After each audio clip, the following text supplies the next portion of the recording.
إن الحمد لله نحمده ونستعينه ونستغفره ونؤمن به ونتوكل عليه ونعوذ بالله من شرور أنفسنا ومن سيئات أعمالنا من يهده الله فلا مضل له ومن يضلله فلا هادي له ونشهد أن لا إله إلا الله وحده لا شريك له ونشهد أن سيدنا مولانا محمدا عبده ورسوله أرسله بالحق بشيرا ونذيرا صلى الله تعالى عليه وعلى آله وأصحابه وبارك وسلم تسليما كثيرا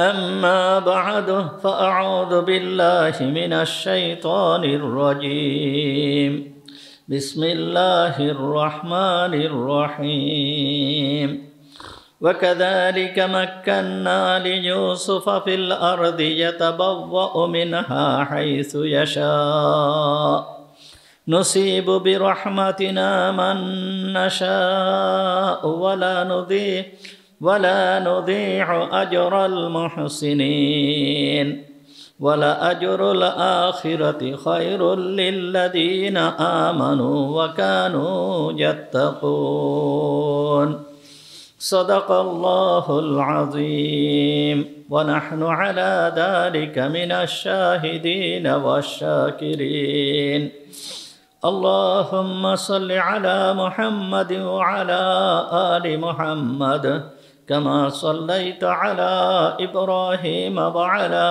آل إبراهيم إنك حميد مجيد اللهم بارك على محمد وعلى آل محمد كما باركت على إبراهيم وعلى آل إبراهيم إنك حميد مجيد سبحانك لا علم لنا إلا ما علمتنا اللهم انفعنا بما علمتنا فعلمنا ما ينفعنا وزدنا علما رب اشرح لي صدري ويسر لي أمري واحلل عقدة من لساني يفقهوا قولي اللهم طهر قلوبنا عن غيرك ونبر قلوبنا بنور معرفتك ربنا تقبل منا إنك أنت السميع العليم وتب علينا إنك أنت التواب الرحيم সমস্ত প্রশংসা সেই মহান রব্বুল আলামিনের জন্য যিনি আমাদেরকে আজকের এই পবিত্র জুমার দিনে জুমার নামাজ পড়তে আসার তৌফিক দান করেছেন। এই জন্য আমরা সবাই বলি আলহামদুলিল্লাহ। আমাদের আলোচনা চলতেছিল সূরা ইউসুফ সম্পর্কে। আল্লাহ তাআলা বলতেছেন ওয়াকাযালিকা মাক্কান্না লিইউসুফা ফিল আরদি ইয়াতাবাওয়াউ মিনহা হাইসু ইয়াশা। আল্লাহ বলতেছেন এইভাবে আমি ইউসুফকে জমিনের ভিতরে প্রতিষ্ঠিত করলাম, অর্থাৎ ইউসুফকে বাদশাহী দান করলাম। আল্লাহ তাআলা সর্বময় ক্ষমতার অধিকারী, যে ইউসুফ কিনানের একটা পল্লীতে বসবাস করত, যাদের পেশা ছিল ছাগল চরানো, সেই ইউসুফ তার বড় ভাইয়েরা তার সঙ্গে অত্যন্ত বিরোধিতা করেছিল, খুবই বিরোধিতা করেছিল। ইউসুফ আলাইহিস সালাম যে স্বপ্নে দেখেছিল, সেই স্বপ্নে দেখার পরে তার সঙ্গে খুবই বিরোধিতা করেছিল যে ইউসুফ উচ্চ মর্যাদায় অধিষ্ঠিত হবে আমাদেরকে বাদ দিয়ে আমরা কেউ উচ্চ মর্যাদায় অধিষ্ঠিত হতে পারবো না, এই জন্য ভাইরা তার সঙ্গে শত্রুতায় লিপ্ত হয়েছিল, তাকে মারার ষড়যন্ত্র করেছিল, শেষমেশ কুয়ার ভিতরে নিক্ষেপ করেছিল। আল্লাহ তাআলা সমস্ত কিছুই করতে পারেন। আল্লাহ তাআলা এই শিশু বাচ্চাকে কুয়ার থেকে উদ্ধার করে কুয়ার থেকে উঠায় নিয়ে গেলেন সেই মিশরে, যেই সময়ে মিশরের সভ্যতা ছিল সমগ্র দুনিয়া কাঁপানো। দুনিয়ার ভিতরে সবথেকে বড় সভ্যতা ছিল মিশর। এই মিশর ছিল সমগ্র বিশ্বের কেন্দ্রবিন্দু তখন। মিশরের সেই সমস্ত সভ্যতা, তাদের যেই রীতিনীতি চালচলন সমগ্র বিশ্বকে তাক লাগায় দিয়েছিল। সেই মিশরে আল্লাহ তাআলা ইউসুফ আলাইহিস সালামকে নিয়ে গেলেন। ইউসুফ আলাইহিস সালাম আজিজে মিসরের ঘরে লালিত পালিত হলেন, গুলামের জিন্দেগি কাটাতে লাগলেন। তারপর সেইখান থেকে ইউসুফ আলাইহিস সালাম চলে গেলেন জেলখানায়। জেলখানার থেকে আল্লাহ তাআলা হযরত ইউসুফ আলাইহিস সালামকে কুদরতিভাবে বের করলেন। বের করার পরে ইউসুফ আলাইহিস সালামকে রাষ্ট্রীয় ক্ষমতায় অধিষ্ঠিত করলেন, রাষ্ট্রীয় ক্ষমতায় বসালেন। ইউসুফ আলাইহিস সালামকে মিশরের ক্ষমতা দান করলেন। এই সম্পর্কে আলোচনা হয়েছিল। হযরত ইউসুফ আলাইহিস সালাম যেই সময় মিশরের ক্ষমতায় বসেছেন, সেই সময়ে মিশরের যে বাদশাহ ছিল, গত জুমার আগের জুমায় বলা হয়েছিল যে ইউসুফ আলাইহিস সালামকে ক্ষমতায় বসায় দিয়ে বাদশাহ তখন নিজেই উনি দায়িত্ব থেকে অব্যাহতি নিলেন। ইউসুফ আলাইহিস সালামের উপরে সমস্ত ক্ষমতা অর্পণ করে উনি নিজে তখন উনি বিশ্রামে চলে গেলেন। সমস্ত দায়িত্ব হযরত ইউসুফ আলাইহিস সালামের উপরে দিয়ে দিলেন। আর ইউসুফ আলাইহিস সালাম ক্ষমতা পাওয়ার পরে সমস্ত লোকেদের সঙ্গে খুব সুন্দর আচরণ করতে লাগলো, তাদের সঙ্গে ভালো ব্যবহার করতে লাগলো। সমস্ত জনগণের দুঃখ দুর্দশা সমস্ত কিছু উনি দেখতে লাগলেন। এইভাবে উনি রাষ্ট্র পরিচালনা করতে লাগলেন। এই রকম করতে করতে হযরত ইউসুফ আলাইহিস সালামের সামনে বাদশাহ যে স্বপ্নে দেখেছিল যে 7 বছর অত্যন্ত সুন্দর ফসল হবে, 7 বছর বৃষ্টিপাত হবে, এবং এর পরের যে 7 বছর আসতেছে এই 7 বছর খুবই দুর্ভিক্ষ হবে। তাই ইউসুফ আলাইহিস সালাম রাষ্ট্র ক্ষমতা পাওয়ার পরে সেই প্রথম যেই 7 বছর শুরু হয়ে গেল, বৃষ্টিপাত, প্রচুর বৃষ্টিপাত হয়েছে, তখন হযরত ইউসুফ আলাইহিস সালাম ফসল উৎপাদনের জন্য সমস্ত লোকেদেরকে উৎসাহিত করতে লাগলেন। কিভাবে ফসল উৎপাদন করা যায় এইভাবে সমস্ত লোকেদেরকে উৎসাহিত করতে লাগলেন। নিজেই এই বিষয়ের তদারকি করতে লাগলেন, দেখাশোনা করতে লাগলেন, কোথায় কিভাবে ফসল উৎপাদন করতে হবে এই বিষয়ে নিজেই সমস্ত কিছুর তদারকি করতে লাগলেন। ইউসুফ আলাইহিস সালাম বাদশাহ হওয়ার পরপরই বাদশার অনুমতিক্রমে হযরত ইউসুফ আলাইহিস সালাম বাদশাকে বলেছিল যে জেলখানার ভিতরে যেই সমস্ত লোকগুলো আছে এই লোকগুলোকে আমি বের করে আনতে চাই এবং এই রাষ্ট্রীয় কাজে তাদের দায়িত্ব দিতে চাই। যেহেতু ইউসুফ আলাইহিস সালাম জেলখানায় যখন ছিল, জেলখানার সমস্ত লোকেরা ইউসুফ আলাইহিস সালামের প্রতি পাগল ছিল। ইউসুফ আলাইহিস সালাম যে কথা শুনত তারা সেই কথা মানত। ইউসুফ আলাইহিস সালামের প্রতি এত পাগল ছিল যে আগেই বলা হয়েছে ইউসুফ আলাইহিস সালাম যখন জেলখানা থেকে বাহির হন তখন সমস্ত জেলখানার লোকেরা তার জন্য ক্রন্দন করেছিল। তখন হযরত ইউসুফ আলাইহিস সালাম বলেছিল, আমি তোমাদের জন্য একটা ব্যবস্থা অবশ্যই ইনশাআল্লাহ আমি করব। তখন হযরত ইউসুফ আলাইহিস সালাম রাষ্ট্রীয় ক্ষমতা পাওয়ার সঙ্গে সঙ্গেই জেলখানার সমস্ত কয়েদিদেরকে মুক্ত করে দিলেন এবং মুক্ত করে দিয়ে তিনি নিজের যেই সমস্ত বড় বড় দায়িত্ব আছে এই সমস্ত দায়িত্বগুলো তাদের উপর অর্পণ করতে লাগলেন। কারণ এই জেলখানার লোকগুলো এমন লোকে পরিণত হয়েছিল ইউসুফ আলাইহিস সালামের সংস্পর্শ থেকে। ইউসুফ আলাইহিস সালাম তাদেরকে যে কথা বলবে সে কথা তারা মান্য করতে বাধ্য। এই জন্য হযরত ইউসুফ আলাইহিস সালাম তাদের প্রতি খুবই আশ্বস্ত ছিল এবং তাদের প্রতি খুবই বিশ্বস্ত ছিল। তাই হযরত ইউসুফ আলাইহিস সালাম এদেরকে বিভিন্ন উচ্চ পর্যায়ের যেই সমস্ত কাজ আছে এই কাজের দায়িত্ব দিয়ে দিলেন। ইউসুফ আলাইহিস সালাম চাষাবাদের কাজ শুরু করলেন। বিভিন্ন জায়গায় যেই সমস্ত জায়গা অনুর্বর জায়গা, যেই সমস্ত জায়গায় কোনোদিন ফসল হয় নাই, এই সমস্ত জায়গাও সেচের ব্যবস্থা করে সরকারিভাবে উনি এই সমস্ত জায়গায় চাষাবাদ করতে লাগলেন। তো সরকারিভাবে যেই সমস্ত জায়গার চাষাবাদ উনি করতেছিলেন, এই জায়গার যে ফসল ছিল এই ফসল সরকারিভাবেই সরকারি গোডাউনে এইগুলোকে মজুত করতে লাগলেন।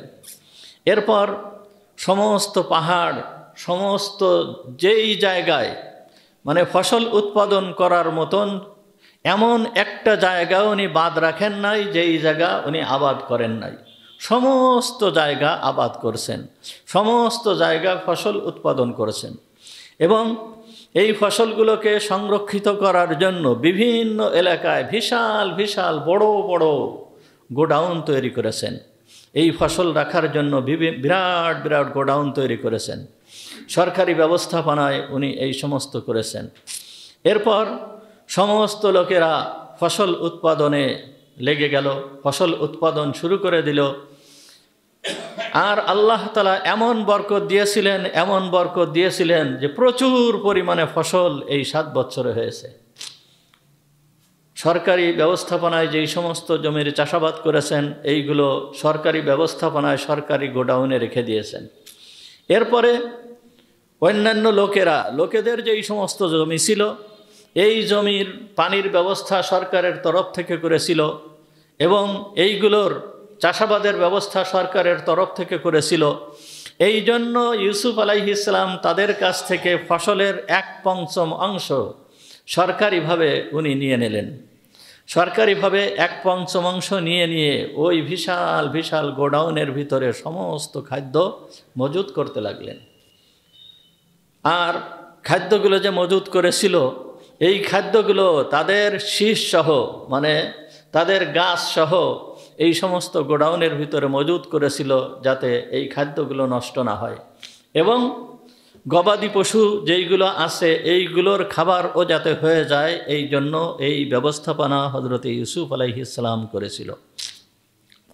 এইভাবে করতে করতে এই 7টা বছর অতিবাহিত হয়ে গেল। অতিবাহিত হয়ে যাওয়ার পরে এরপরে যে 7 বছর পরে যে চলে আসলো সেই দুর্ভিক্ষের সময়। এমন দুর্ভিক্ষ যেই দুর্ভিক্ষ ইতিপূর্বে পৃথিবীতে আসে নাই এবং ইউসুফ আলাইহিস সালামের পরে এখনো পর্যন্ত ওই রকম দুর্ভিক্ষ পৃথিবীতে আসে নাই। এত বড় দুর্ভিক্ষ শুরু হয়ে গেল, মারাত্মক আকারে দুর্ভিক্ষ শুরু হয়ে গেল। দুর্ভিক্ষ শুরু হওয়ার আগে একদিন হযরতে জিবরিল আমিন আলাইহিস সালাম দুনিয়ায় অবতরণ করলেন। দুনিয়ায় অবতরণ করে সমস্ত মিশরবাসীকে লক্ষ্য করে হযরতে জিবরিল আমিন আলাইহিস সালাম বললেন, ইয়া আহলা মিসর জুউ ফাইন্নাল্লাহা সাল্লাতা আলাইকুমুল জুআ 7 সিনিন। হে মিশরবাসী, তোমরা ক্ষুধার্ত থাকো, কেননা আল্লাহ তাআলা তোমাদের উপরে 7 বছর পর্যন্ত ক্ষুধার্ত থাকে এই ক্ষুধাকে তোমাদের উপরে অবতীর্ণ করে দিয়েছেন। 7 বছর পর্যন্ত তোমরা ক্ষুধার্ত থাকবে। এরপরে শুরু হয়ে গেল দুর্ভিক্ষ। এমন হলো যে এমন দুর্ভিক্ষ শুরু হয়ে গিয়েছিল যে একদিন রাত্রেবেলায় হঠাৎ করে বাদশাহ গভীর রাতে ঘুম থেকে জাগ্রত হয়ে গেছে ক্ষুধার কারণে। এমন ক্ষুধার কারণে জাগ্রত হয়ে সে রাত্রেবেলায় হযরত ইউসুফ আলাইহিস সালামকে ডাক দিয়েছে। ফাকালা ইয়া ইউসুফ, বলল হে ইউসুফ, আলজু, হে ইউসুফ, অত্যন্ত ক্ষুধা লেগে গিয়েছে, এখন কি করব, মারাত্মক আকারে ক্ষুধা লেগে গিয়েছে।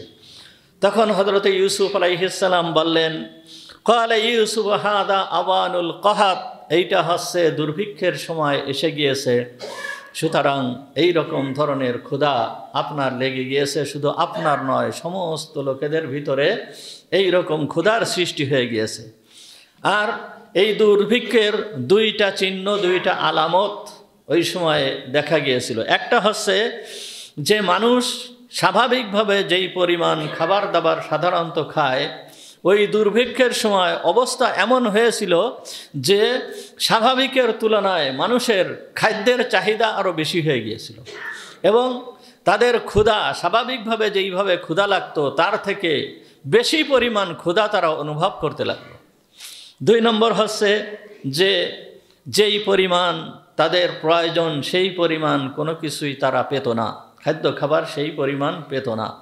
এইটাই হচ্ছে দুর্ভিক্ষর প্রধান 2টা কারণ ছিল। আর এই 2টা আলামত পরিলক্ষিত হয়ে গেল। বাদশাহ রাত্রেবেলায় জাগ্রত হয়ে হযরত ইউসুফ আলাইহিস সালামকে বলতে লাগলেন, ইয়া ইউসুফু আলজু ও আলজু, হে ইউসুফ ক্ষুধা আর ক্ষুধা, ক্ষুধা আর ক্ষুধা।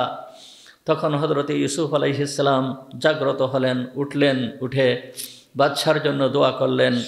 বাদশাহ আশ্বস্ত হলো। শুধু বাদশাহ নয়, সমস্ত গোলাম, সমস্ত লোক, চাই পুরুষ হোক, মেয়ে হোক, বাচ্চা হোক, শিশু হোক, সমস্ত লোকেদের ভিতরে শুধু ক্ষুধা আর ক্ষুধা। সবাই চিৎকার শুরু করছে, আলজু ও আলজু, আলজু ও আলজু, মানে ক্ষুধা আর ক্ষুধা, ক্ষুধা আর ক্ষুধা।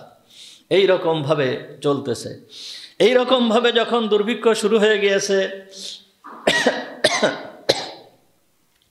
এমন দুর্ভিক্ষ যে এই দুর্ভিক্ষের কথা কোনোভাবেই বর্ণনা করা সম্ভব নয়, এমনভাবে দুর্ভিক্ষ শুরু হয়ে গিয়েছে। এই দুর্ভিক্ষের সময়ে লোকেদের প্রথম বছরের ভিতরে, একেবারে প্রথম বছরের ভিতরে এই লোকেদের কাছে যার যা জমা ছিল, যেই খাদ্যদ্রব্য যার যা কিছু জমা ছিল সব কিছুই শেষ হয়ে গেল। একেবারে প্রথম বছরের শুরুতেই সব কিছুই শেষ হয়ে গেছে, কারোর কাছে কোনো খাবার দাবার নাই। যে যেই পরিমাণ জমা করেছিল সব শেষ হয়ে গিয়েছে। তখন কি করলো? তখন তারা সরকারের শরণাপন্ন হলো। সরকার তখন সমস্ত লোকেদেরকে রিলিফ আকারে খাদ্য দান করা শুরু করলো। তাদের থেকে টাকা পয়সা নিয়ে, সামান্য টাকা পয়সা নিয়ে তাদেরকে খাদ্য দান করা শুরু করলো। এখন হযরত ইউসুফ আলাইহিস সালাম সমস্ত জায়গায় লোক সেট করে দিলেন খাদ্য বিতরণের জন্য। সমস্ত জায়গায় খাদ্য বিতরণের জন্য লোক সেট করে দিল। তারা সর্বপ্রথম প্রথম বছর এই মিশরবাসী হযরত ইউসুফ আলাইহিস সালামের কাছে খাদ্য ক্রয়ের জন্য উপস্থিত হলো। যখন উপস্থিত হলো তখন তাদের কাছে যেই সমস্ত নগদ অর্থ ছিল, টাকা পয়সা যা ছিল, দিনার দিরহাম যেইগুলো ছিল, তার মাধ্যমে তারা খাদ্য ক্রয় করলো। ফাবাআহুম ফিস সানাতিল উলা বিন্নুকুদ। এই মিশরবাসীর কাছে হযরত ইউসুফ আলাইহিস সালাম খাদ্য বিক্রি করা শুরু করলো। প্রথম বছর খাদ্য বিক্রি করলো দিনার এবং দিরহাম দ্বারা। যে নগদ টাকা পয়সা ছিল, এই টাকা পয়সা নিয়ে হযরত ইউসুফ আলাইহিস সালাম তাদেরকে খাদ্য দিতে লাগলো। এক একজনকে এই পরিমাণ খাদ্য দেয় যে একটা উট ভর্তি যেই পরিমাণ খাবার, এক একজনকে সেই পরিমাণ খাবার হযরত ইউসুফ আলাইহিস সালাম দিতে লাগলেন। এইভাবে দিতে দিতে প্রথম বছর শেষ হয়ে গেল। প্রথম বছর শেষ হয়ে যাওয়ার পরে কোনো ব্যক্তির কাছে একটা টাকাও নাই, সমস্ত টাকা পয়সা সব শেষ। এই খাদ্য কিনতে কিনতে সমস্ত টাকা পয়সা সব শেষ হয়ে গিয়েছে। এরপরে আসলো দ্বিতীয় বছর। যখন দ্বিতীয় বছর আসলো, দ্বিতীয় বছর আসার পরে ফাবাআহুম ফিস সানাতিস সানিয়াতি বিল হুলিয়্যি ওয়াল জাওয়াহির। হযরত ইউসুফ আলাইহিস সালাম তাদের কাছে যেই সমস্ত মজুদকৃত স্বর্ণের অলংকার এবং স্বর্ণ যেইগুলো মজুদকৃত ছিল, এর মাধ্যমে হযরত ইউসুফ আলাইহিস সালাম তাদের কাছে এই খাবার বিক্রি করতে লাগলেন, খাবার তাদেরকে দিতে লাগলেন। এইভাবে খাবার দিতে দিতে ওই মিশরবাসীর কাছে এখন কারোর কাছে কোনো স্বর্ণ, কোনো রূপা আর কারোর কাছে বাকি থাকলো না, সব রাজকোষে জমা হয়ে গেছে। সর্বপ্রথম টাকা পয়সা যা আছে সব রাজকোষে জমা হয়ে গেছে।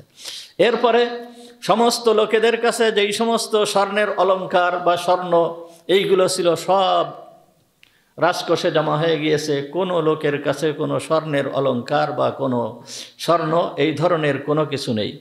ফাবাহুম ফিস সানাতি সালিসাতি বিল মাওয়াশি ওয়াদ দাওয়াব। তৃতীয় বছর যখন হলো তখন লোকেরা হযরত ইউসুফ আলাইহিস সালামের কাছ থেকে খাদ্য কিনতে লাগলো তাদের চতুষ্পদ জন্তু যেইগুলো আছে সেইগুলো দিয়ে। তাদের গরু, ছাগল, ভেড়া, ঘোড়া, গাধা এইগুলো যা ছিল তার মাধ্যমে তারা খাদ্য খরিদ করতে লাগলো। খাদ্য খরিদ করতে করতে এমন অবস্থা হলো যে হযরতে ইউসুফ আলাইহিস সালামের কাছে তখন ওই মিশরবাসীর কাছে তখন কোনো জীবজন্তু আর তাদের মালিকানাধীন নেই, সব রাষ্ট্রের হয়ে গিয়েছে।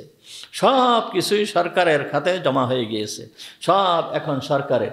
তাহলে টাকা পয়সা সব সরকারি খাতে জমা হয়ে গিয়েছে, স্বর্ণের অলংকার সব সরকারি খাতে জমা হয়ে গিয়েছে, এবং তাদের যেই সমস্ত জীবজন্তু, যেই সমস্ত গরু, ছাগল, ভেড়া এইগুলো ছিল এগুলো সব সরকারের কাছে জমা হয়ে গিয়েছে। চতুর্থ বছর যখন আসলো, ফাবাহুম ফিস সানাতির রাবিহাতি বিল আবিদি ওয়াল ইমা। চতুর্থ বছর যখন আসলো তখন মিশরবাসীর কাছে যেই সমস্ত গোলাম এবং বাদী ছিল, এই গোলাম এবং বাদীর মাধ্যমে তারা খাদ্য খরিদ করতে লাগলো। খাদ্য খরিদ করতে করতে এই চতুর্থ বৎসরে তাদের গোলাম বাদীও তাদের কাছে একটাও থাকলো না, সব সরকারি খাতে জমা হয়ে গেছে, সব সরকার নিয়ে নিয়েছে। এইভাবে পঞ্চম বৎসর যখন আসলো, ফাবাহুম ফিস সানাতিল খামিসাতি বিল আকার ওয়াল দিয়া। পঞ্চম বৎসর যখন আসছে, পঞ্চম বৎসর আসার সঙ্গে সঙ্গে হযরত ইউসুফ আলাইহিস সালামের কাছ থেকে তারা তাদের নিজেদের স্থাবর যেই সমস্ত সম্পদ ছিল, জমি, যেই সমস্ত জমি ছিল, জমি জাতি যা ছিল নিজেদের দখলে, নিজেদের আয়াত্তে যেই সমস্ত জমি ছিল, এই জমির মাধ্যমে জমি দিয়ে হযরত ইউসুফ আলাইহিস সালামের কাছ থেকে খাদ্য সংগ্রহ করা শুরু করলো। তারা নিজেদের জমি দিয়ে খাদ্য সংগ্রহ করতে লাগলো। তাহলে তাদের যেই সমস্ত জমি ছিল, জমিও আর তাদের মালিকানাধীন নাই, সব কিছুই সরকারি খাতে জমা হয়ে গিয়েছে, সব সরকারের এখন। এরপরে যখন ষষ্ঠ বছর আসলো, ফাবাহুম ফিস সানাতিস সাদিসাতি বিল আওলাদি ওয়ান নিসা। ষষ্ঠ বছর যখন আসলো তখন তারা নিরুপায় হয়ে নিজেদের সন্তানদেরকে বিক্রি করে, সন্তানদের দিয়ে, সন্তানদের রেখে এই সন্তানের মাধ্যমে তারা হযরত ইউসুফ আলাইহিস সালামের কাছ থেকে খাদ্য সংগ্রহ করতে লাগলো। এখন তাদের যেই সমস্ত সন্তানাদি ছিল এও সব সরকারি হয়ে গিয়েছে। এরপরে আসলো সপ্তম বছর। যখন সপ্তম বছর আসলো, ফাবাহুম ফিস সানাতিস সাবিহাতি বিরিকাবিহিম। সপ্তম বছর আসার সঙ্গে সঙ্গে হযরতে ইউসুফ আলাইহিস সালামের কাছে এখন তো আর তাদের কাছে কিছু নাই, তাদের টাকা পয়সা শেষ, তাদের স্বর্ণ অলংকার শেষ, তাদের চতুষ্পদ জন্তু শেষ, তাদের গোলাম বান্দি সব শেষ, তাদের যেই সমস্ত সন্তান ছিল, সন্তানাদি সব শেষ, তাদের যেই সমস্ত জমি জাতি ছিল এগুলো শেষ। এখন তাদের কাছে আর কিছু নাই, আছে শুধু নিজেরাই। এখন আছে শুধু নিজেরাই। তখন ইউসুফ আলাইহিস সালামকে বলল যে আমাদেরকে আপনি খরিদ করে নিয়ে আমাদেরকে এর পরিবর্তে খাদ্য দান করেন। সমস্ত মিশরের লোকেরা রাষ্ট্রের কাছে বিক্রি হয়ে গেল। হযরত ইউসুফ আলাইহিস সালাম তাদেরকে তাদের নিজেদের পরিবর্তে খাদ্য দিয়ে দিল।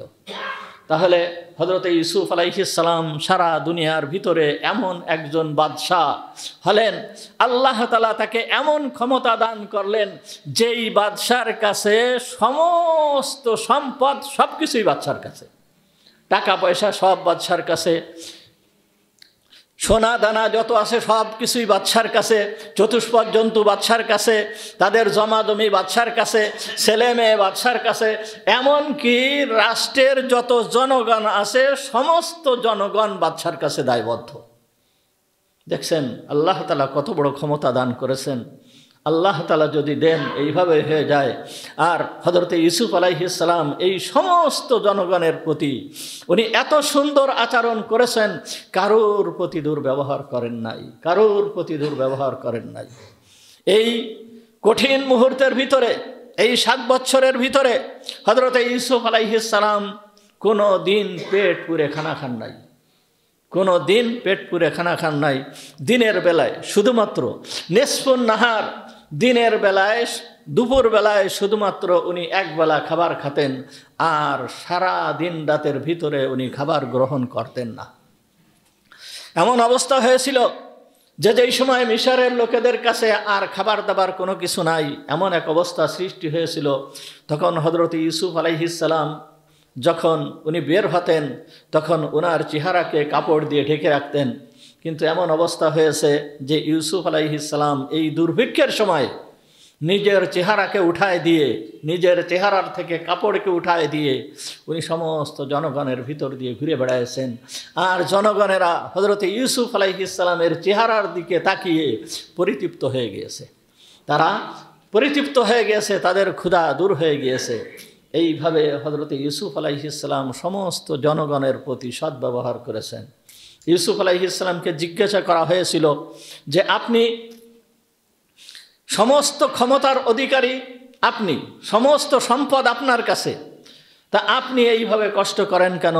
আপনি সারা দিনের ভিতরে একবার আপনি খাবার গ্রহণ করেন কেন? তখন হযরত ইউসুফ আলাইহিস সালাম বলেছিল, আমার দেশের ভিতরে একজন লোক না খেয়ে থাকবে আর আমি পরিতৃপ্তভাবে তৃপ্তি সহকারে খাদ্য গ্রহণ করব, এটা তো কখনো হতে পারে না। আল্লাহ তাআলা যখন কিয়ামতের ময়দানে আমাকে জিজ্ঞেস করবে, তখন আমি কি উত্তর দিব? আমি এই সমস্ত জনগণের দুঃখ বোঝার জন্য আমি নিজেও ক্ষুধার্ত থাকি।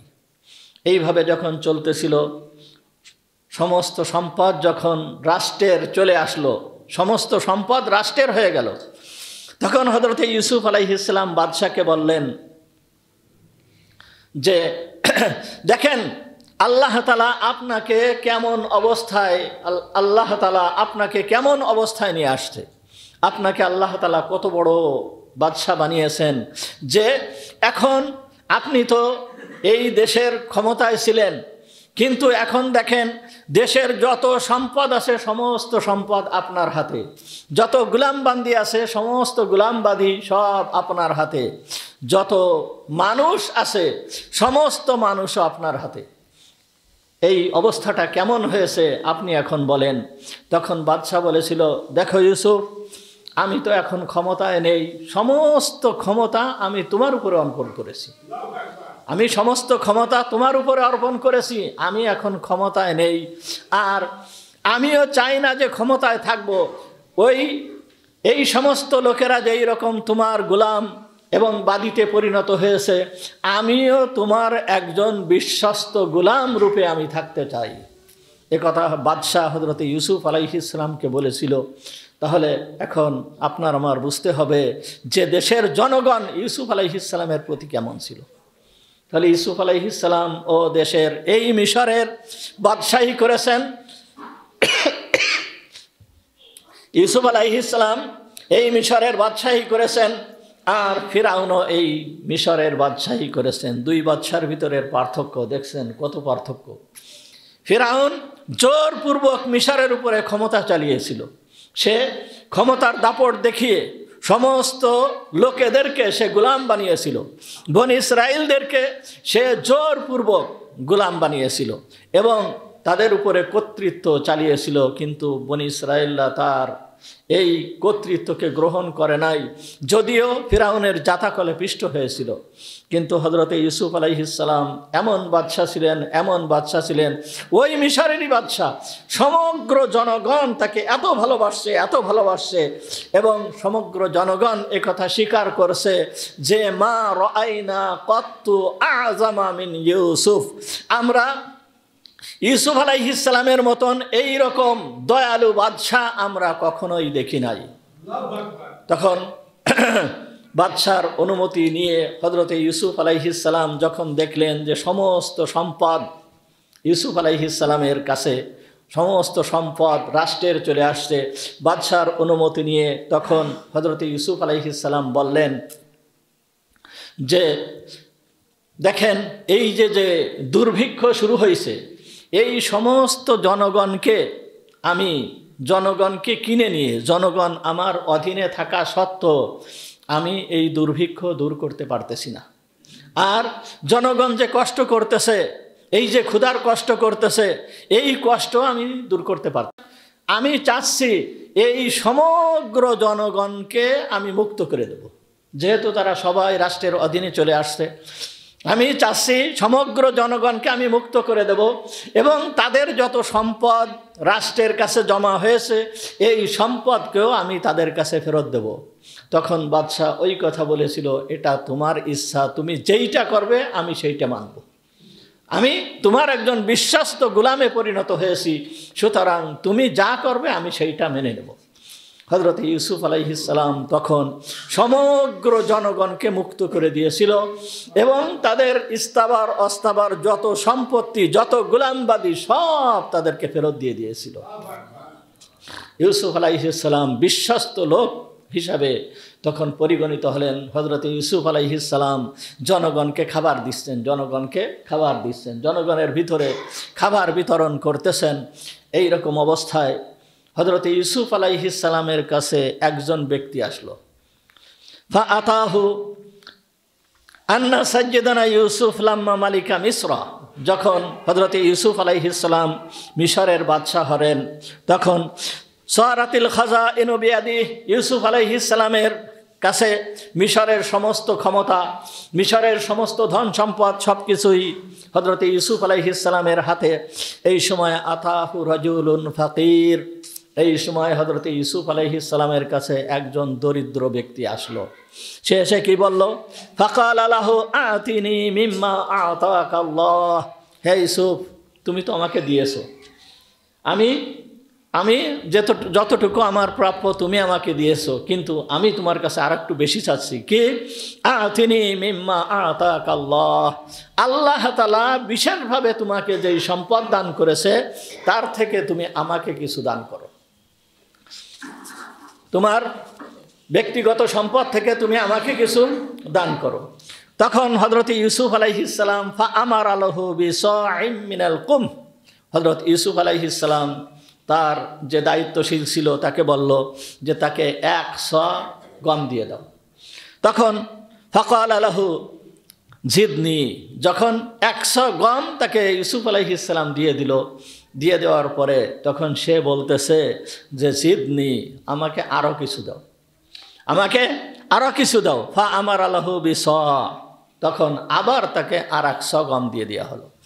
যখন আর 100 গম দিয়ে দেওয়া হলো তখন বলতেছে ফাকাল লাহু জিদনি, আমাকে আরও কিছু দাও। তখন হযরত ইউসুফ আলাইহিস সালাম সেই ব্যক্তিকে বলল, ইয়া আখি আমা তা'লামু মান নাসু ফীহি মিনাল গায়া মান নাসু ফীহি মিনাল গলা। হে ভাই, তুমি কি জানো না লোকেদের কি দুরবস্থা, তারা কি অবস্থার ভিতর দিয়ে কাটাচ্ছে। এই অবস্থার ভিতর দিয়ে তুমি যদি এত চেতে থাকো, তোমাকে 100 দিয়ে দেওয়া হলো, আর 100 দিয়ে দেওয়া হলো, আর 100 দিয়ে দেওয়া হলো, এইভাবে তোমাকে দিয়ে দেওয়া হচ্ছে, কিন্তু তুমি আবারও দাবি করতেছো। তুমি দেখতেছো না দেশের কি অবস্থা, জনগণের কি অবস্থা? তোমাকে যদি এইভাবে দেই তাহলে আমি অন্যদেরকে কি করব, অন্যদেরকে আমি কি দিব? তখন ওই ব্যক্তি বলতেছে ফাকাল লাহুর রাজুল, তখন ওই ব্যক্তি হযরতে ইউসুফ আলাইহিস সালামকে বলল, লাউ আলিমতা মা আনা লা আরদাইতানি। হে ইউসুফ, তুমি যদি জানতে যে আমি কে, তাহলে তুমি এই রকম ভাবে দেওয়া তো দূরের কথা, তুমি অবশ্যই আমাকে সন্তুষ্ট করতে। কি বললেন? যে তুমি যদি জানতে যে আমি কে, তাহলে তুমি অবশ্যই আমাকে সন্তুষ্ট করতে। তখন হযরত ইউসুফ আলাইহিস সালাম আশ্চর্য হয়ে গেলেন। ফাকাল লাহু ওয়া মান আনতা, যে আশ্চর্য হয়ে জিজ্ঞেস করলেন, তাহলে তুমি কে? তখন ওই ব্যক্তি বলতেছে, আনাল্লাযী শাহিদতু লাকা বিল বারাআতি মিন তুহমাতি সুলাইখা সাওজাতুল আজিজ। আমি ওই ব্যক্তি, যেই ব্যক্তি, অর্থাৎ আমি ওই শিশু, যেই শিশু তোমার পবিত্রতার সাক্ষী দিয়েছিল জুলাইখার তহমাত থেকে। আজিজে মিসরের স্ত্রী জুলাইখার তহমাত থেকে, জুলাইখা যখন তোমার বিরুদ্ধে অপবাদ দিয়েছিল, এই অপবাদের থেকে পবিত্রতার সাক্ষী যেই দোলনার ভিতরে যেই শিশু ছিল, সেই দোলনার শিশু হচ্ছে আমি। একথা বলার সঙ্গে সঙ্গে হযরত ইউসুফ আলাইহিস সালাম আশ্চর্য হয়ে গেলেন। তখন বলতেছে তুমি সেই ব্যক্তি, তুমি সেই ছেলে যে আমার পবিত্রতার সাক্ষী দিয়েছিলে তুমি? তখন ওই ব্যক্তি বলতেছে, হ্যাঁ আমি সেই ব্যক্তি যে তোমার পবিত্রতার সাক্ষী দিয়েছিল। তখন হযরতে ইউসুফ আলাইহিস সালাম তখন বললেন যে একে 100 200 300 দিয়ে সম্ভব নয়।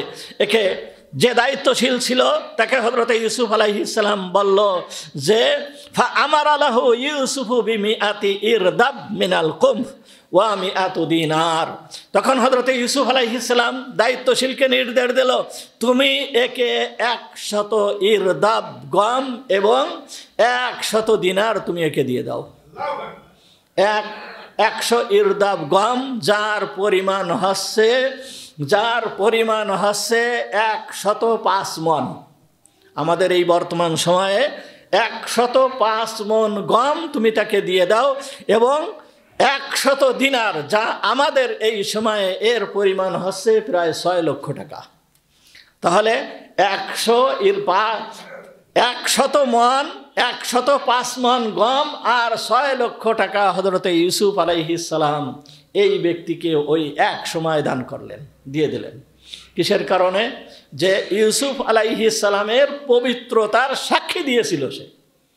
ইউসুফ আলাইহিস সালামের পবিত্রতার সাক্ষী সে দিয়েছিল। যখন এই রকম করলেন ইউসুফ আলাইহিস সালাম, এই রকম করার সঙ্গে সঙ্গে ফাআওহাল্লাহু তাআলা ইলাইহি ইয়া ইউসুফ, তখন আল্লাহ তাআলা হযরত ইউসুফ আলাইহিস সালামের কাছে ওহী প্রেরণ করলেন। ওহী প্রেরণ করলে কি বললেন? ইয়া ইউসুফ হাদা আতাউকা লিমান শাহিদা লাকা বিল বারাআতি মাররাতান ওয়াহিদা। হে ইউসুফ, যেই ব্যক্তি একবার মাত্র তোমার পবিত্রতার সাক্ষী দিয়েছে সেই ব্যক্তিকে তুমি এই পরিমাণ দান করলে ফাকাইফা মান শাহিদা লি বিল্লাইলি ওয়ান নাহার ওয়াস সাবাহি ওয়াল মাসা। সুতরাং আমার দান আল্লাহ বলতেছে, আমার দান ওই ব্যক্তি সম্পর্কে কেমন হবে যেই ব্যক্তি আমার ওয়াহদানিয়াতের সাক্ষী দিচ্ছে, মুহাম্মদুর রাসূলুল্লাহ সাল্লাল্লাহু আলাইহি ওয়াসাল্লামের রিসালাতের সাক্ষী দিচ্ছে, সকাল সন্ধ্যা দিন রাত সদা সর্বদা এই রকম ভাবে আমার ওয়াহদানিয়াতের সাক্ষী দিচ্ছে, আমার পবিত্রতার সাক্ষী দিচ্ছে এবং মুহাম্মদুর রাসূলুল্লাহ সাল্লাল্লাহু আলাইহি ওয়াসাল্লামের রিসালাতের সাক্ষী দিচ্ছে। এই ব্যক্তির প্রতিদান কেমন হবে? হে ইউসুফ, তুমি একটু ভেবে দেখো। চিন্তা করছেন? ইউসুফ আলাইহিস সালাম তার একবার পবিত্রতা বর্ণনা করেছে, পবিত্রতার সাক্ষী দিয়েছে, তাকে যদি এই রকম দিতে পারে, সে মিশরের বাদশাহ, সমগ্র দুনিয়ারও বাদশাহ না, মিশরের বাদশাহ, মিশরের ক্ষমতাধর হযরত ইউসুফ আলাইহিস সালাম, যেই ব্যক্তি আহকামুল হাকিমিন, সমগ্র জগতের বাদশাহ, সমগ্র জগতের বাদশাহ, এই ব্যক্তির প্রতিদান কেমন হতে পারে? আল্লাহ তাআলা নিজেই বলতেছেন, হে ইউসুফ তুমি একটু চিন্তা করে দেখো, হে ইউসুফ তুমি একটু চিন্তা করে দেখো, যেই ব্যক্তি আমার ওয়াহদানিয়াতের, আমার একত্ববাদের সাক্ষী সদা সর্বদা দিচ্ছে, এই ব্যক্তির প্রতিদান কেমন হতে পারে? কি আল্লাহর ওয়াহদানিয়াতের সাক্ষী আমরা দিচ্ছি না? লা ইলাহা ইল্লাল্লাহ, লা ইলাহা ইল্লাল্লাহ, আল্লাহ ছাড়া কোনো মাবুদ নাই, আল্লাহ ছাড়া কোনো মাবুদ নাই, এই কথা আমরা বলতেছি না? এই কথার কত বড় দাম, কত বড় দাম আপনি আমি কি একটু চিন্তা করে দেখছি? হযরতে মুহাম্মদুর রাসূলুল্লাহ সাল্লাল্লাহু আলাইহি ওয়াসাল্লাম বলেন, কে বলতেছেন? হুজুর সাল্লাল্লাহু আলাইহি ওয়াসাল্লাম ঘটনা উল্লেখ করতেছেন, মূসা আলাইহিস সালামের ঘটনা। এক আমাদের নবী, অন্য আর এক নবী মূসা আলাইহিস সালামের ঘটনা উল্লেখ করতেছেন। হুজুর আকরাম সাল্লাল্লাহু আলাইহি ওয়াসাল্লাম বলেন, হাদিসটি আস-সুনানুল কুবরা লিন-নাসাই, সুনানে কুবরা ইমাম নাসাই রহমাতুল্লাহি আলাইহির কিতাব, এই কিতাবের ভিতরে আসছে। হাদিস নম্বর হচ্ছে 10,602 নম্বর হাদিস। এই হাদিসে মুহাম্মদুর রাসূলুল্লাহ সাল্লাল্লাহু আলাইহি ওয়াসাল্লাম বলেন, ক্বালা মূসা আলাইহিস সালাম একবার বললেন, ইয়া রাব্বি আল্লিমনি শাইআন আযকুরুকা বিহি ওয়া আদউক। হে আল্লাহ, আমাকে এমন একটা বাক্য শিক্ষা দাও যেই বাক্যটা আমি সদা সর্বদা জপতে পারি, তোমার জিকির করতে পারি এবং তার মাধ্যমে আমি দোয়া করতে পারি। তখন আল্লাহ তাআলা মূসা আলাইহিস সালামকে বললেন, ক্বালা ইয়া মূসা লা ইলাহা ইল্লাল্লাহ তখন আল্লাহ তাআলা মূসা আলাইহিস সালামকে বলতেছে, হে মূসা, সেই কলেমাটা হচ্ছে কি লা ইলাহা ইল্লাল্লাহ। তখন মূসা আলাইহিস সালাম বললেন, ইয়া রাব্বি কুল্লা আবদিন ইয়াকুলু হাযা, হে হে আল্লাহ, এই বাক্যটা তো সমস্ত বান্দারাই বলে, তোমার যত বান্দা আছে সমস্ত বান্দারাই বলে কি লা ইলাহা ইল্লাল্লাহ। হযরত আদম আলাইহিস সালামের সময়ও ছিল কি লা ইলাহা ইল্লাল্লাহ, শেষে ছিল আদম সফিউল্লাহ। হযরত নূহ আলাইহিস সালামের সময়ও ছিল লা ইলাহা ইল্লাল্লাহ, নূহুন নবিয়্যুল্লাহ। হযরত ইব্রাহিম আলাইহিস সালামের সময়ও ছিল লা ইলাহা ইল্লাল্লাহ, ইব্রাহিম খলিলুল্লাহ। হযরত মূসা আলাইহিস সালামের সময়ও ছিল লা ইলাহা ইল্লাল্লাহ, মূসা কালিমাতুল্লাহ। হযরত ঈসা আলাইহিস সালামের সময়ও ছিল লা ইলাহা ইল্লাল্লাহ, ঈসা রূহুল্লাহ। আমাদের নবীর সময়ও লা ইলাহা ইল্লাল্লাহ, মুহাম্মাদুর রাসূলুল্লাহ। তাহলে সমস্ত নবীর জামানায়, সমস্ত নবীর সময় ছিল কি লা ইলাহা ইল্লাল্লাহ। মূসা আলাইহিস সালাম বলতেছে, হে আল্লাহ, এ এমন একটা কলেমা যেই কলেমাটা তোমার সমস্ত বান্দারাই বলে, তোমার সমস্ত বান্দারাই বলে। ইন্নামা উরিদু শাইআন তাখুসসুনি বিহ, আমি এমন একটা কলেমা চাচ্ছি যেই কলেমাটা শুধু আমি জপতে পারি, আমার জন্য বিশেষায়িত হয়, যেন আমি বিশেষভাবে ওই কলেমাটা জপতে পারি, আমি তোমার নৈকট্য অর্জন করতে পারি, এই রকম একটা কলেমা তুমি আমাকে শিখায় দাও।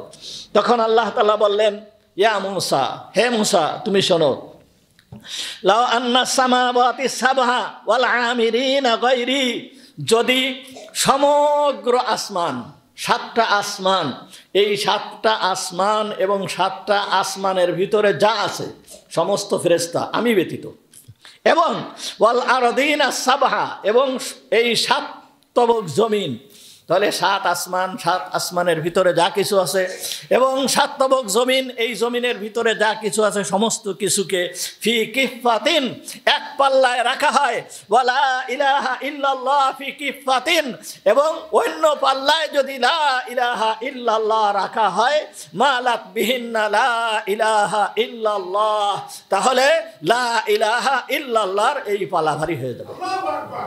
তাহলে কত বড় ফজিলতপূর্ণ কলেমা, কত বড় ফজিলতপূর্ণ কলেমা। এই কলেমা আল্লাহ তাআলা আপনাকে আমাকে দান করেছেন। তাহলে ইউসুফ আলাইহিস সালাম যদি একবার পবিত্রতা সাক্ষী দেওয়ার কারণে এই পরিমাণ দিতে পারে, যেই ব্যক্তি লা ইলাহা ইল্লাল্লাহ সারা দিন রাত পড়তে থাকে, এই ব্যক্তিকে আল্লাহ তাআলা কি পরিমাণ প্রতিদান দেবেন, এখন আপনার আমার চিন্তা করতে হবে। এরপর আরও একটা হাদিস মুসনাদে আহমদ কিতাবের ভিতরে ইমাম আহমদ বিন হাম্বল রাহমাতুল্লাহি আলাইহির লিখিত বড় কিতাব, যা মনে হয় 52 খণ্ডে লিখিত, এই কিতাবের ভিতরে আসছে, এই হাদিস নম্বর হচ্ছে 6583 নম্বর হাদিস।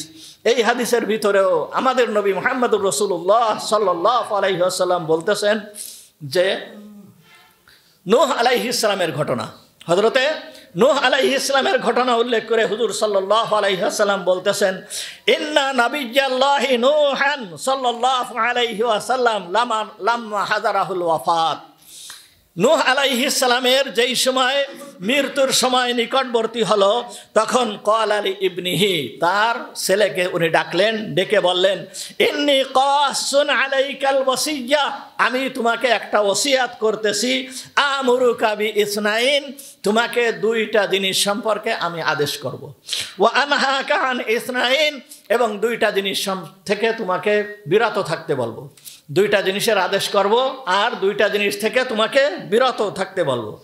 আমুরুকা বি লা ইলাহা ইল্লাল্লাহ, আমি তোমাকে আদেশ করব যে তুমি লা ইলাহা ইল্লাল্লাহ পড়তে থাকবে। তুমি কি করবে? লা ইলাহা ইল্লাল্লাহ তুমি পড়তে থাকবে। হযরতে নূহ আলাইহিস সালাম তার ছেলেকে বললেন, ইন্নাস সামাওয়াতি সাবহা ওয়াল আরাদিনা সাবহা লা উযিয়াত ফি কিফাতিন ওয়া উযিয়াত লা ইলাহা ইল্লাল্লাহ ফি কিফাতিন রাজাহাত বিহিন্না লা ইলাহা ইল্লাল্লাহ। নূহ আলাইহিস সালাম বলতেছে, কেননা এই লা ইলাহা ইল্লাল্লাহ এক পাল্লায় যদি সাত আসমান এবং এই সাত জমিনকে এক পাল্লায় রাখা হয়, আর এক পাল্লায় যদি লা ইলাহা ইল্লাল্লাহকে রাখা হয়, তাহলে এই লা ইলাহা ইল্লাল্লাহর এই পাল্লা ভারী হয়ে যাবে। এরপরে নূহ আলাইহিস সালাম আরো বলতেছেন যে এই 7 আসমান এবং 7 জমিন দিয়ে যদি বিশাল আকারের বড় লোহার কোনো আংটা বানানো হয়, লোহার কোনো বিরাট আকারের লোহার কোনো আংটা বানানো হয়, যেই আংটাকে কোনো কিছুতেই ভাঙতে পারে না, কিন্তু এর উপরে যদি লা ইলাহা ইল্লাল্লাহ দিয়ে আঘাত করা হয় তাহলে ভেঙে চুরে চুরমার হয়ে যাবে। কত বড় শক্তিশালী কালেমা হচ্ছে লা ইলাহা ইল্লাল্লাহ। এরপরে নূহ আলাইহিস সালাম আরো বললেন যে এটা গেলে একটা লা ইলাহা ইল্লাল্লাহ বলবে, আর দ্বিতীয়টাকেই সুবহানাল্লাহি ওয়া বিহামদিহি, সুবহানাল্লাহি ওয়া বিহামদিহি, তুমি এই কলেমাটা পড়তে থাকবে সুবহানাল্লাহি ওয়া বিহামদিহি। কেননা ফাইন্নাহু সলাতু কুল্লি শাই, কেননা দুনিয়া এবং দুনিয়ার ভিতরে আসমান এবং জমিন যত যা কিছু আছে সমস্ত কিছুর তাসবিহ হচ্ছে সুবহানাল্লাহি ওয়া বিহামদিহি, সুবহানাল্লাহি ওয়া বিহামদিহি, ফাইন্নাহা সলাতু কুল্লি শাই ওয়া বিহা তুরসাকুল খালক। আর এই সুবহানাল্লাহি ওয়া বিহামদিহি বলার দ্বারা সমস্ত মাখলুককে রিজিক দেওয়া হয়। সুবহানাল্লাহি ওয়া বিহামদিহি বলার দ্বারা সমস্ত মাখলুককে রিজিক দেওয়া হয়। বুখারী শরীফের সর্বশেষ হাদিস, একেবারে বুখারী শরীফ যেই হাদিসের উপরে শেষ করা হয়েছে, এই হাদিসের ভিতরেই এই শব্দটা রয়েছে সুবহানাল্লাহি ওয়া বিহামদিহি সুবহানাল্লাহিল আযীম, সুবহানাল্লাহি ওয়া বিহামদিহি সুবহানাল্লাহিল আযীম। এই কলেমা সম্পর্কে মুহাম্মদুর রাসূলুল্লাহ সাল্লাল্লাহু আলাইহি ওয়াসাল্লাম কালিমাতানি হাবিবাতানি ইলার রহমান, দুইটা শব্দ আছে, এই দুইটা শব্দ আল্লাহর নিকট অধিক প্রিয়। দুইটা শব্দ আছে, এই দুইটা শব্দ আল্লাহর নিকট অধিক প্রিয়। সাকিলাতানি আলাল লিসান, যা জবানের উপরে অত্যন্ত হালকা। কি? সুবহানাল্লাহি ওয়া বিহামদিহি সুবহানাল্লাহিল আযীম। এইটা মুখে উচ্চারণ করতে কি কঠিন হয়? কঠিন হয় না। কোনো ব্যক্তি বসে আছে সুবহানাল্লাহি ওয়া বিহামদিহি সুবহানাল্লাহিল আযীম পড়তে পারে, সে শুয়ে আছে সুবহানাল্লাহি ওয়া বিহামদিহি সুবহানাল্লাহিল আযীম পড়তে পারে, সে দাঁড়িয়ে আছে সুবহানাল্লাহি ওয়া বিহামদিহি সুবহানাল্লাহিল আযীম পড়তে পারে, সে চলতেছে সুবহানাল্লাহি ওয়া বিহামদিহি সুবহানাল্লাহিল আযীম পড়তে পারে, সে কোনো কর্মে রত আছে, হাত দিয়ে কাজ করতেছে, এই সময়ও সে সুবহানাল্লাহি ওয়া বিহামদিহি সুবহানাল্লাহিল আযীম পড়তে পারে। এই পড়তে গেলে ওযু লাগে না। কি?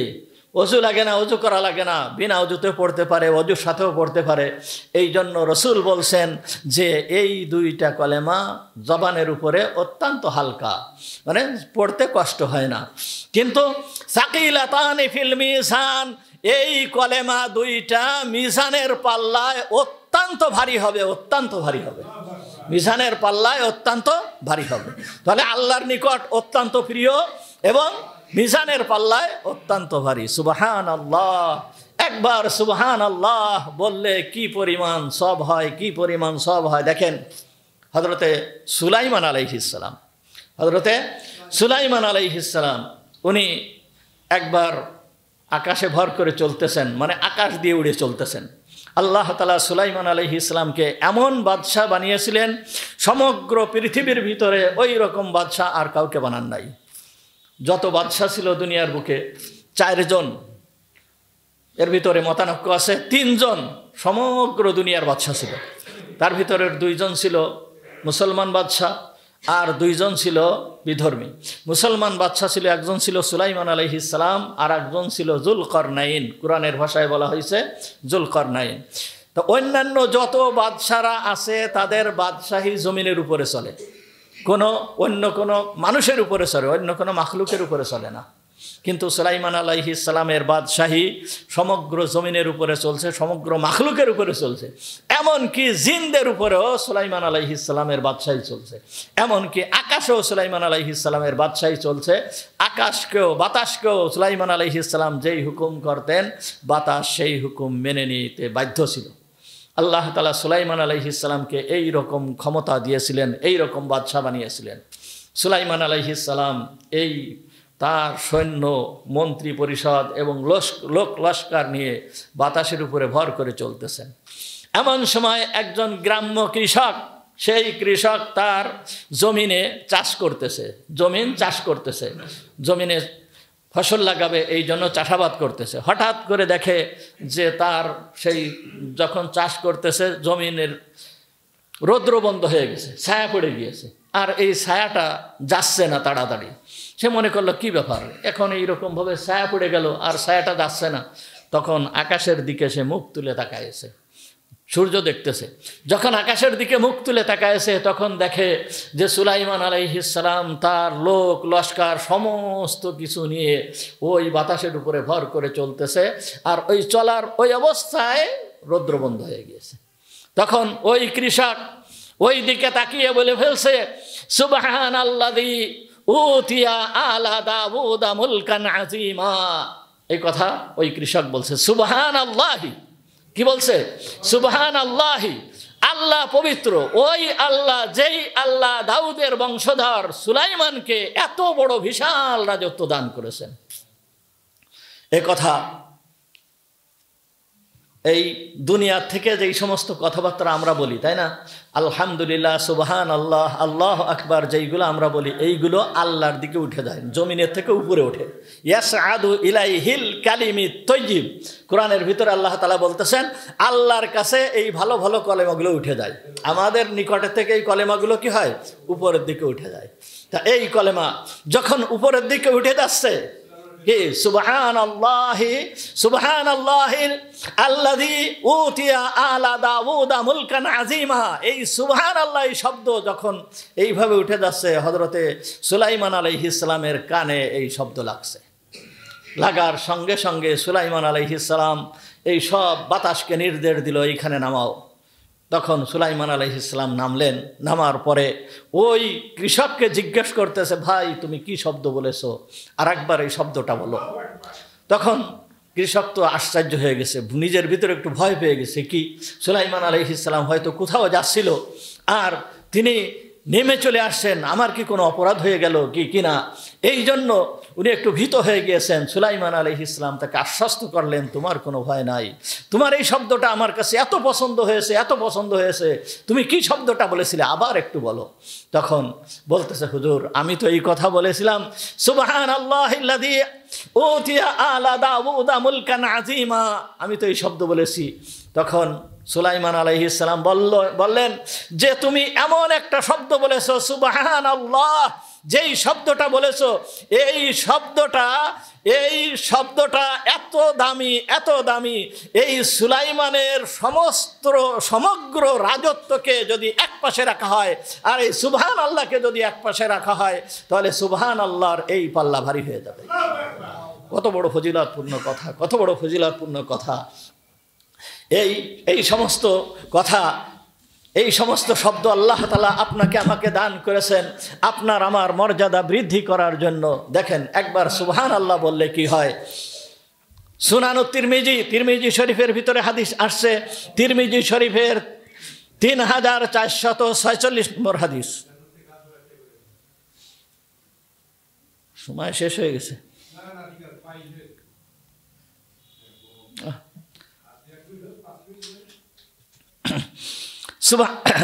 হযরতে তিরমিজি শরীফের ভিতর আছে 3446 নম্বর হাদিস। মুহাম্মদুর রাসূলুল্লাহ সাল্লাল্লাহু আলাইহি ওয়াসাল্লাম বলেন, মান ক্বালা সুবহানাল্লাহিল আযীম ওয়া বিহামদিহি গুরিসাত লাহু নাখলাতুন ফিল জান্নাহ, যেই ব্যক্তি একবার সুবহানাল্লাহি ওয়া বিহামদিহি, সুবহানাল্লাহিল আযীম ওয়া বিহামদিহি এই শব্দটা যেই ব্যক্তি একবার বলবে, গুরিসাত লাহু নাখলাতুন ফিল জান্নাহ, এই ব্যক্তির জন্য জান্নাতে একটা খেজুর গাছ আল্লাহ তাআলা লাগায় দিবেন। কত বড় ফজিলতপূর্ণ কথা, কত বড় ফজিলতপূর্ণ কথা। যাই হোক, আজকে সময় শেষ হয়ে গেছে। আল্লাহ তাআলা যদি তৌফিক দান করেন তাহলে আগামী জুমায় ইনশাআল্লাহ আলোচনা করা হবে।